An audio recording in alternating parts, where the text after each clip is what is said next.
Hello student आज जो हम पढ़ेंगे क्लास 12 स्टैंडर्ड के चैप्टर नंबर 8 के next topic that is ads.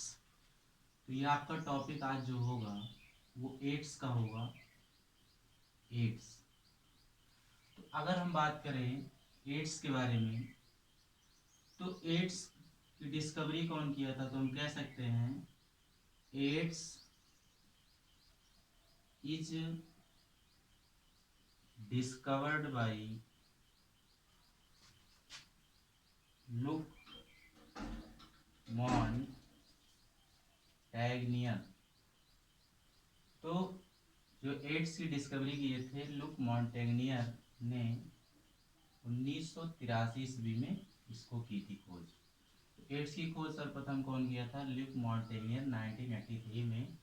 और जो इसका नेमिंग दिया था, मीन्स इसका जो नाम दिया था एड्स का, वो इच ने दिया था, AIUCH इच ने।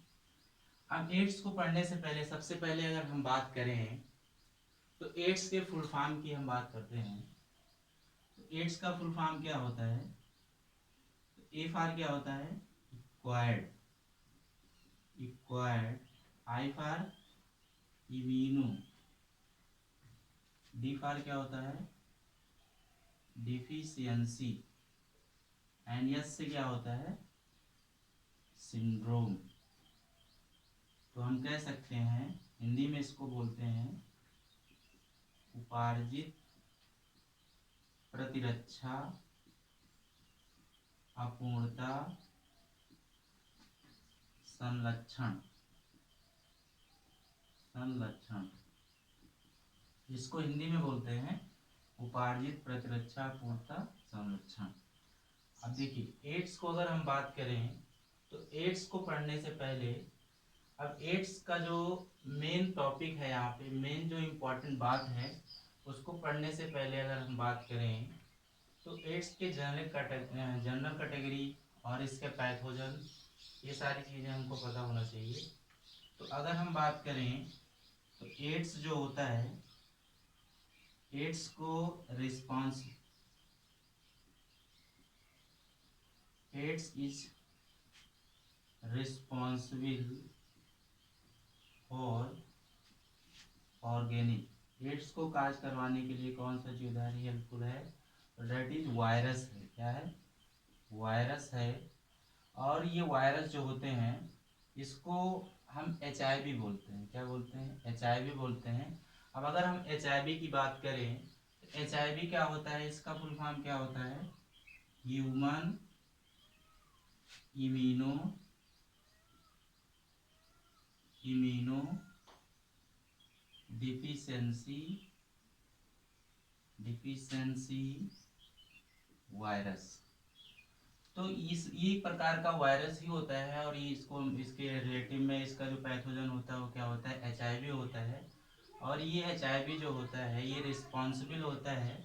अब देखिए ये इसका मेन जो कैटेगरी होती है, तो हम कह सकते हैं virus is responsible for category. तो पूछा जाता है कि जो एड्स के अंतर्गत रिलेटिव आता है HIV, इसको हम कौन सी कैटेगरी में रखते हैं और ये एड्स को करवाने के लिए हेल्पफुल होता है? दैट इज बोलते हैं रेट्रोवायरस। रेट्रोवायरस, ये रेट्रोवायरस ही होता है जो कि एड्स को काज करवाने के लिए हेल्पफुल होता है। अब देखिए एड्स के रिलेटिव में जो भी इसमें ग्रुप किया गया है, एड्स को रेट्रोवायरस को जो ग्रुपिंग किया गया है, मीन्स इसको रखा गया है जो कि रिस्पॉन्सिबल होता है एड्स को करवाने के लिए, दैट इज RNA होता है। क्या होता है? RNA। यही RNA होता है जो कि प्रकार के वायरस को काज करवाने के लिए हेल्पफुल होता है, जिसे हम बोलते हैं राइबो न्यूक्लिक एसिड। अब देखिए अगर किसी किसी भी ऑर्गेनिज्म के किसी ह्यूमन ऑर्गेनिज्म और एड्स इज इंटर, अगर उसके अंदर ये वायरस घुस गया, मतलब प्रवेश कर गया, इंटर कर गया, तो ये सबसे पहले कहाँ पर अटैक करते हैं? तो हम कह सकते हैं फॉर अटैक कहाँ पे अटैक करेगा, सेल्स पे जाके डायरेक्टली अटैक करेगा। अब देखिए यहाँ पे जो बार बार क्वेश्चन पूछा जाता है, जो कि यही मेन होता है हमारी बॉडी में, जो कि अटैक करता है सेल्स की कोशिकाओं में जाके, उस सेल्स को हम क्या बोलते हैं, उस सेल्स का नाम क्या है। तो हम कह सकते हैं cells is a name card, उसको हम बोलते हैं माइक्रो, MACRO, माइक्रोफेजेज। देखिए ये माइक्रोफेजेज बोलते हैं। और कहीं कहीं पे आपका लिखा होता है टी लिम्फोसाइट्स,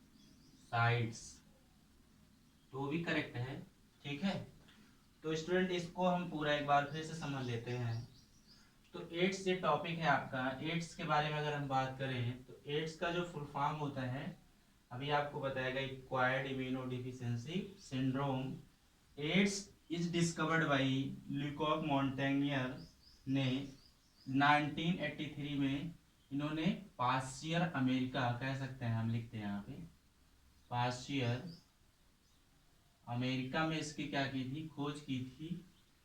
और इसका जो हिंदी होता है उपार्जित प्रतिरक्षा पूर्ता संरक्षण, जो कि इसका हिंदी नेमिंग होता है। अब देखिए एड्स जो होता है, जो कि AIDS is responsible for organism, mean ऐसा कौन सा जीवधारी है जो कि इस एड्स को काज करवाता है, तो दैट इज, उसको हम बोलते हैं वायरस। वो एक प्रकार का वायरस ही होता है। और इसके रिलेटिव में HIV होता है, जिसका फुल फॉर्म होता है, पूछा भी जाता है, ह्यूमन इम्यूनो डिफिशियंसी वायरस। अब देखिए जो वायरस होता है, जो HIV होता है, इसको किस कैटेगरी में बिलोंग किया गया है, मीन्स कौन सा ऐसा ऑर्गेनिज्म है, कौन सा ऐसा वायरस है जो कि एड्स को करवाता है, दैट इज रेट्रो वायरस, उसको हम बोलते हैं रेट्रो वायरस। और ये रेट्रो वायरस जो होता है वो अटैक करता है, मीन्स उसका जो मीडियम होता है, जो ग्रुपिंग हुई रहती है, वो जहाँ से इसको अटैचमेंट करता है, वो दैट इज RNA होता है, जिसे हम राइबो न्यूक्लिक एसिड बोलते हैं। अब देखिए the human organism for AIDS is inter, जब किसी भी जीवधारी के अंदर ये आपका वायरस इंटर हो जाता है, प्रवेश हो जाता है, दे सेल्स इज नेम, उस सेल्स को हम क्या बोलते हैं, माइक्रोफेजेज, उसको हम माइक्रोफेजेज बोलते हैं। और कहीं कहीं पे क्या लिखा होता है, टी लिम्फोसाइट्स। तो स्टूडेंट ये पूरा थोड़ा बेसिक था एड्स के बारे में। जब हम पढ़ेंगे तो एड्स को एक हम फिगर बना के, मीन्स किस तरीके से जब किसी ह्यूमन, किसी ऑर्गेनिज्म के अंदर ये एड्स हो जाता है, किस तरीके से माइक्रोस्कोपिक अध्ययन करने पर वो हमको दिखाई देता है, तो एक फिगर बना के हम समझेंगे। अब इसका टॉपिक शेष है, तो हम जब नेक्स्ट इसका टर्न आएगा तो नेक्स्ट में हम पढ़ेंगे। और इस टॉपिक का आपको इतने का आज आपको इसका नोट्स मिल जाएगा।